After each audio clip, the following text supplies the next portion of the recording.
오늘은 아버지의 선물이라는 제목으로 말씀 전하도록 하겠습니다. 누가복음 11장 전반부에는 예수님께서 기도에 대한 가르침입니다. 먼저 주기도문이 나오고 두 번째로는 기도를 간절하게 구하여야 한다고 말씀하셨습니다. 기도를 하되 간절하게 구하는 비유를 말씀해 주셨습니다. 어떤 사람이 여행을 가다가 먹을 것이 떨어졌습니다. 그래서 이 사람이 친구를 찾아가서 먹을 것을 좀 달라고 했는데 이 친구 집에도 먹을 것이 없었습니다. 그렇다고 여행하던 친구를 그냥 돌려보낼 수는 없었습니다. 이스라엘의 공동체 정신이 있는데 나그네 대접법이라고 있습니다. 하나님께서 율법을 주실 때 너희는 나그네를 대접하라. 너희도 애굽에서 나그네가 되었음이라 했습니다. 이스라엘 백성이 애굽에서 430년 동안 나그네로 있었던 것을 기억하고 나그네를 아주 잘 대접을 합니다. 그래서 이 사람이 그 밤중에 다른 친구의 집을 찾아가서 문을 똑똑 두드렸습니다. 문을 열고 나가보니 친구가 문 앞에서 하는 말이 떡 3덩이만 빌려달라 합니다. 내 친구가 여행을 하다가 먹을 것이 떨어졌는데 내게도 줄 것이 없네. 떡 3덩이만 빌려주게. 이렇게 부탁합니다. 그 말을 보고 예수님께서 친구가 찾아와서 먹을 것을 빌려달라고 하면 없다고 문전박대할 수 있겠느냐? 그렇게는 못하지.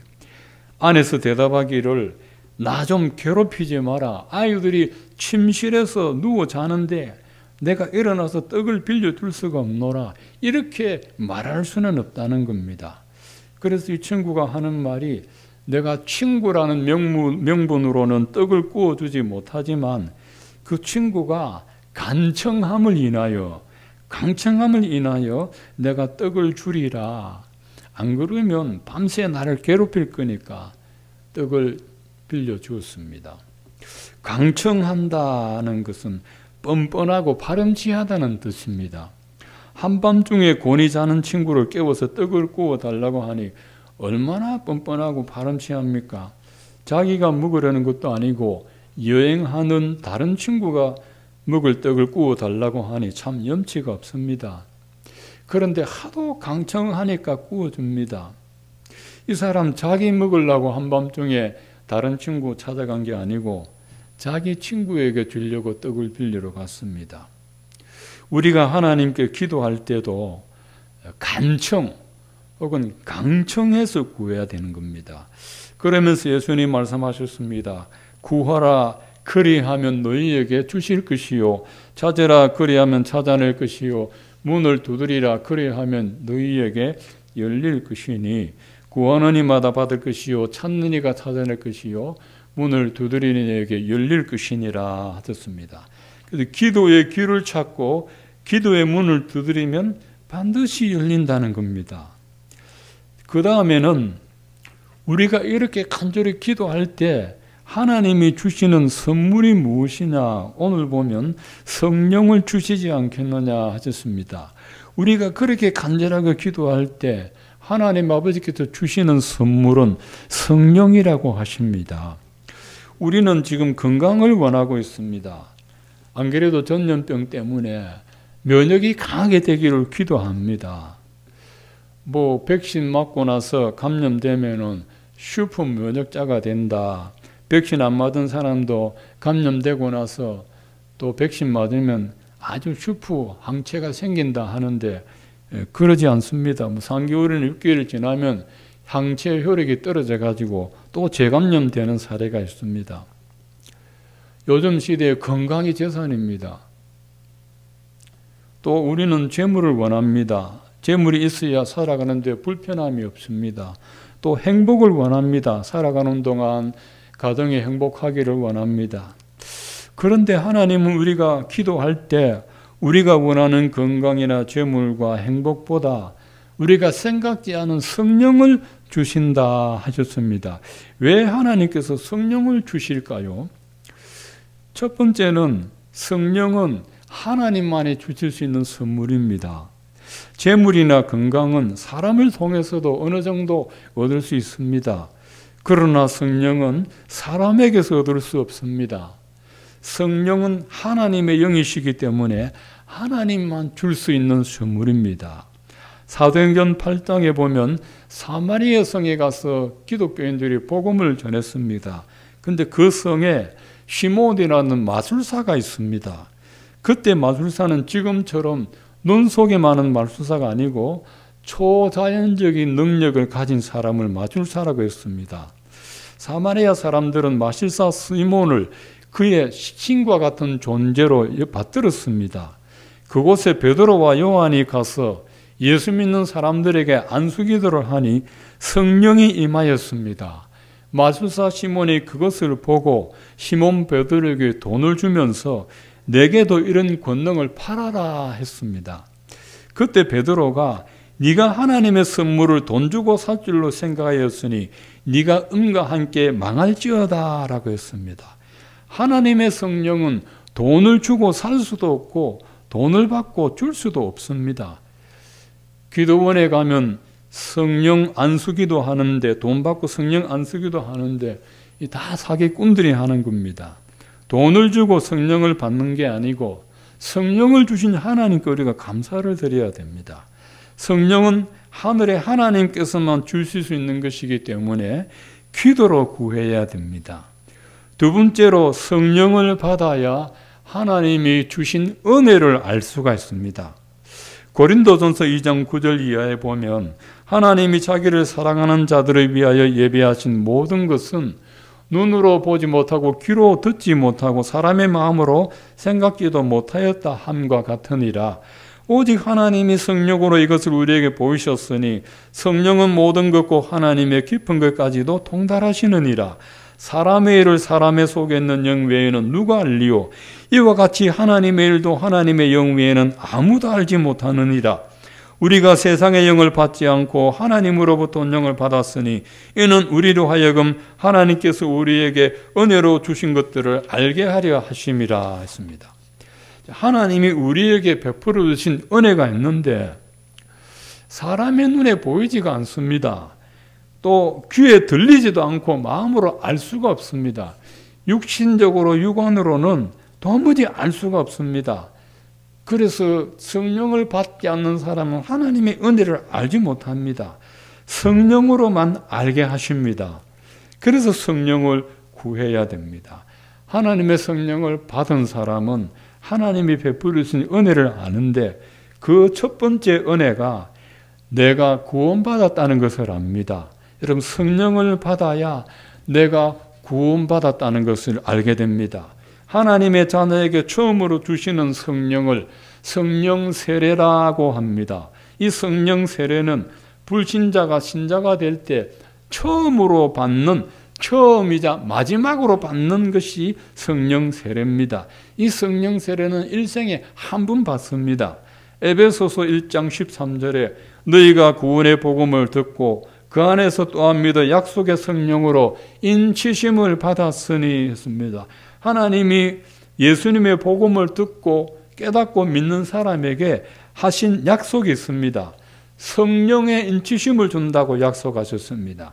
하나님의 성령이 복음을 믿는 사람의 심령에 날인을 하는 겁니다. 도장을 찍어 주십니다. 복음을 확실히 믿으면 성령이 인을 치시고 구원받았다는 것을 확정받습니다.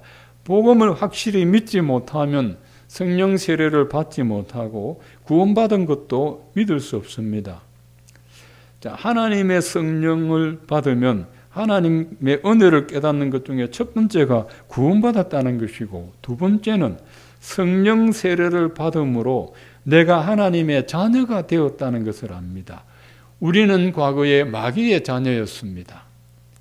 그러나 성령을 받음으로 하나님의 자녀가 되었습니다. 성령 세례를 받아야 영적으로 출생을 합니다. 하나님의 자녀로 출생합니다. 아기가 엄마 태속에 나오면 세상을 처음으로 봅니다. 이같이 성령 세례는 하나님의 자녀로서 출생을 뜻합니다. 성령 세례 받고 영적으로 출생하면 영적인 세계가 보입니다. 성령 세례 받지 못하면 하나님의 세계, 영적인 세계가 보이지를 않습니다. 성령 세례는 신앙 경력과는 아무런 상관이 없습니다. 요한복음 3장의 니고데모를 보십시오. 율법의 선생 랍비였습니다. 존경받는 랍비여도 성령 세례를 받지 않고 영적으로 출생하지 못하니까 영적인 세계가 보이지 않습니다. 성령으로 거듭나지 않으면 하나님 나라를 볼 수 없느니라. 하나님 나라에 들어갈 수 없느니라. 니고데모의 눈에는 하나님 나라가 보이지 않고 보이지 않으니까 들어갈 수도 없는 겁니다. 그래서 예수님 말씀을 믿을 수가 없고 믿지 못하니 이해할 수가 없습니다. 성령 세례를 받아야 내가 구원을 받았고 내가 하나님의 자녀라는 것을 확신합니다. 세 번째로 성령 세례를 받으면은 이제 성령 세례를 안 주시고 그 다음에는 성령 충만함을 줍니다. 그 세 번째로 성령 충만을 받아야 죄를 이길 수 있습니다. 성령 세례는 한 번 받는 것인데 성령 충만은 매일매일 받아야 되는 겁니다. 아기가 세상에 태어나면은 그 다음에는 어떻게 해야 됩니까?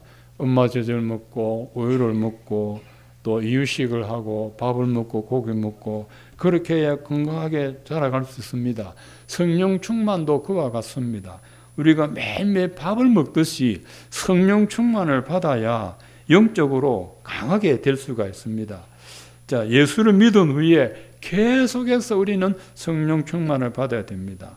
이 코로나 전염병 걸리니까 밥맛이 없거든요. 물도 안 넘어가거든요. 그러니까 몸무게 빠지고 사람이 바삭바삭 말라갑니다. 우리 몸도 그렇습니다. 건강해야, 음식을 잘 먹어야 건강해지는데 영적으로도 그렇습니다.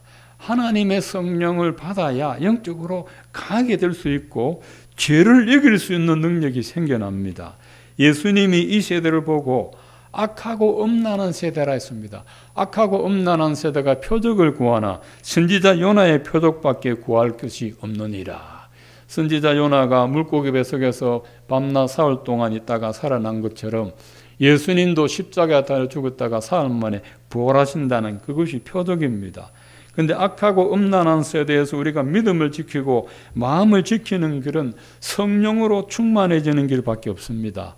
에베소서 5장 18절에 술 취하지 말라 이는 방탕한 것이니 오직 성령 충만 받으라 하셨습니다. 술 잘 마시는 분들은 이 말씀 가지고 술 안 취하면 된다 하는데 잠언 23장에 읽어보면 너는 그것을 보지도 말아라 쳐다보지도 말라 했어요. 쳐다보지 말라 했다고 또 눈 감고 마시는데 그 뜻이 아닙니다. 가까이 하지 말라는 겁니다.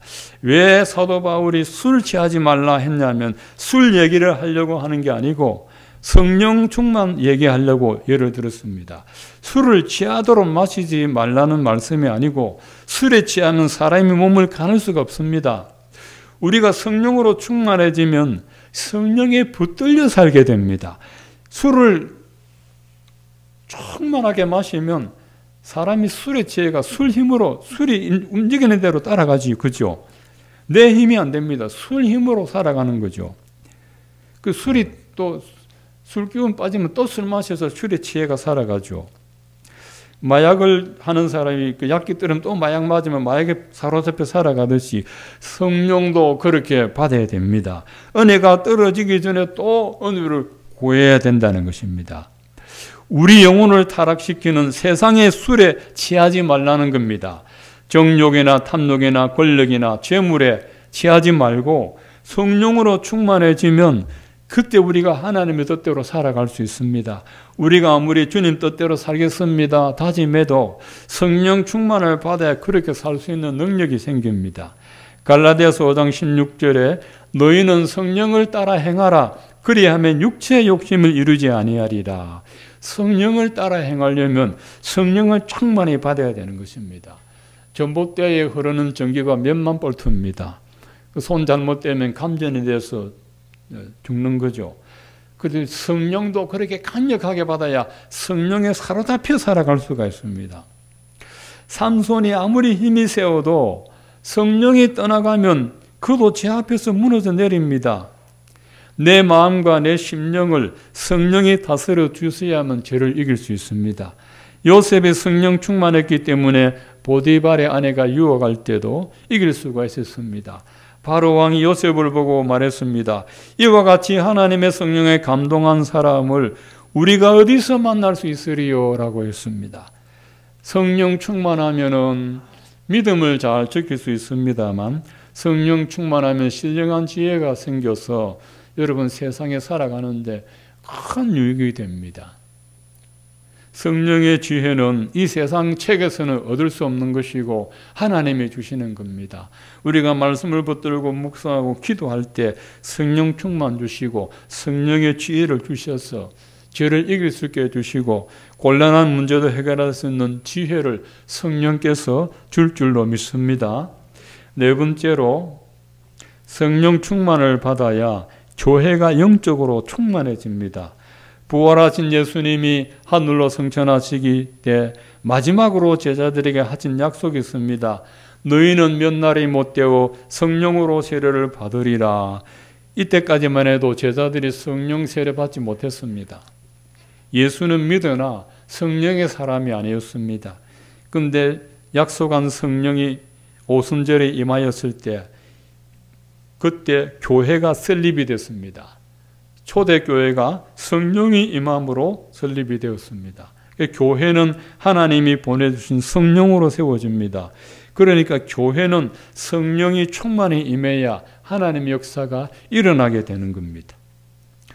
우리 여러분 한 분 한 분들이 다 성령 세례 받음으로 구원받았고 하나님의 자녀가 되었다는 것도 확신하고 거기서 더 나아가서 성령 충만을 받아야 영적으로 충만한 생활을 하게 되고 감사하게 되고 기뻐하게 되고 죄를 이길 수 있는 능력이 생기게 되고 한 분 한 분이 성령 충만할 때 우리 교회가 영적으로 충만해져서 이 악한 영들이 교회를 틈타지 못하게 되고 여러분의 교회와 가정이 성령이 역사하시는 그런 가정이 될 줄로 믿습니다. 요셉이 성령 충만하니까 애굽을 살려냈습니다. 다니엘이 성령 충만하니까 그 페르시아를 살려냅니다. 여러분 한 분이 성령에 사로잡히면은 하나님이 여러분을 어디서든지 귀하게 사용할 줄로 믿습니다. 성령은 하나님만이 주실 수 있습니다. 그래서 하나님은 우리가 원하는 건강과 재물보다 성령을 주시기를 원하십니다. 성령 받아야 하나님이 내게 주신 은혜를 깨닫고 내가 하나님의 자녀된 것을 알고 내가 구원받았다는 것을 알게 됩니다. 성령 충만해야 영적으로 충만해지고 죄를 이긴 능력이 생기고 교회 안에 성령의 역사가 일어납니다. 여러분 가정에서도 성령의 은혜를 구하시고 교회에서도 성령의 은혜를 구하십시오. 기도할 때도 성령 충만을 먼저 구하시고 예배드릴 때도 성령 충만을 구하시기를 바랍니다. 그래서 우리 교회는 성령으로 충만한 교회가 되기를 축원드립니다.